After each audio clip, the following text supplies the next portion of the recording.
This first. Yep.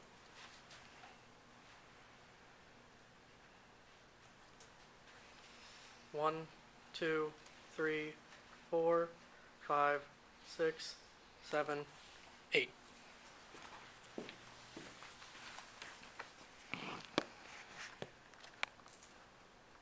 I'm sure everyone would rather be on vacation than be here today giving your self-introduction speech.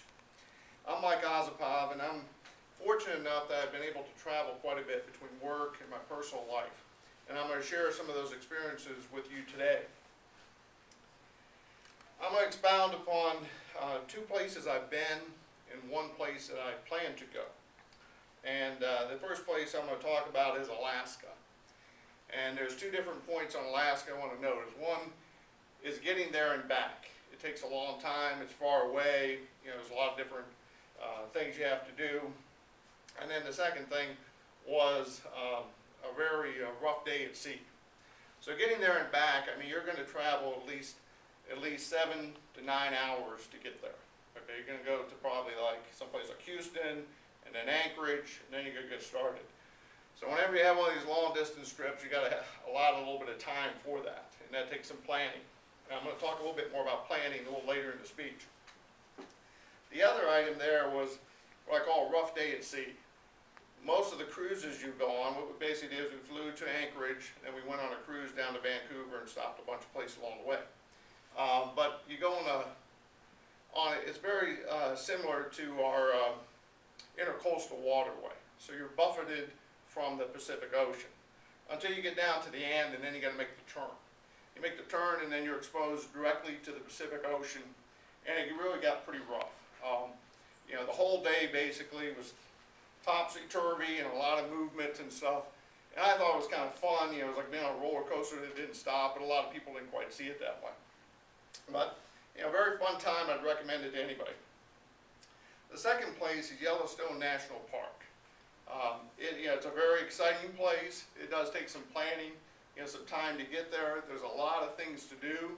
And I've actually been there twice, once in the winter and once in the summer.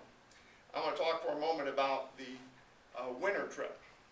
I've gone to winter, and I normally get up pretty early. I get up 4 or 5 in the morning every day.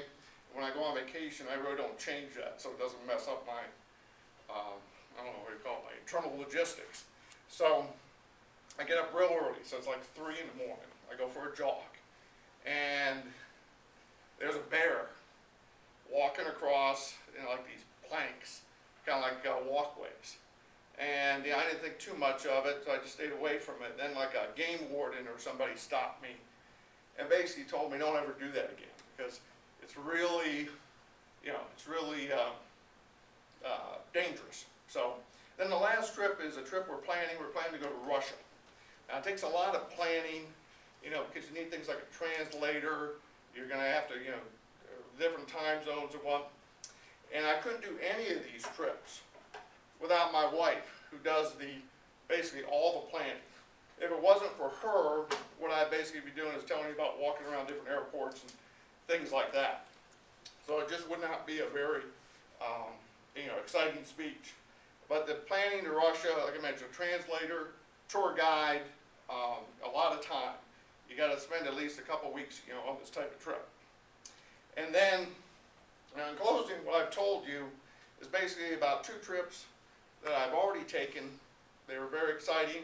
They took a lot of work, a lot of effort, and then one trip that I'm planning to take. And I assure you that these are well worth it, and I'd recommend them to anybody. I thank you for your time, and I appreciate you listening to my speech. I'm Mike Osipov.